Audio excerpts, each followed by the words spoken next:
Vous souvenez-vous de votre premier amour? Oui, celui à qui vous pensiez tout le temps, le genre dont les mots doux vous berçaient la nuit.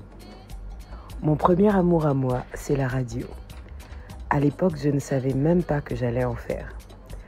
Moi, j'écoutais Top FM 105.5 adolescente en boucle, jusqu'à même maman a cassé la radio.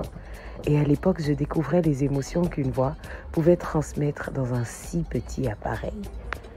Là, il ne s'agissait pas de voir un visage, il s'agissait juste de recevoir des ondes, une énergie, avec une voix. Les annonces nécrologiques de 12 heures, vous vous souvenez? Moi, c'était le mercredi, quand papa venait me chercher à l'école primaire. La découverte des titres dont on ne pouvait même pas avoir l'artiste ni la référence, rien du tout. Il n'y avait pas Shazam. Ah, la partie là. D'autres enregistraient même dans les cassettes. Et là, je pense à la botte de l'antenne. De toute façon, c'était obligé d'avoir une position définie pour recevoir les bonnes ondes et tout. Aujourd'hui, c'est moins compliqué.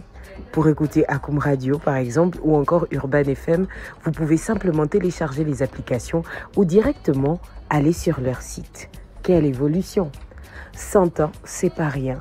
100 ans d'impact sur les communautés rurales et urbaines, 100 ans à lancer des tendances, à faire découvrir, à faire des stars, 100 ans surtout à informer le monde sur les réalités de ce qui marque son actualité.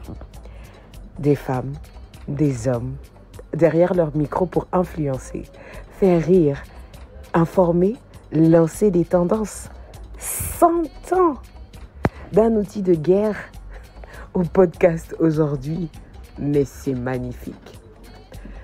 Puissant centenaire à mon premier amour, à ces ondes qui ont changé des vies, à ces ondes qui ont changé ma vie, à tous les journalistes, animateurs, podcasteurs, amoureux de la radio, je vous souhaite une bonne journée mondiale de la radio. Bisous bisous, Miss Bouloualou.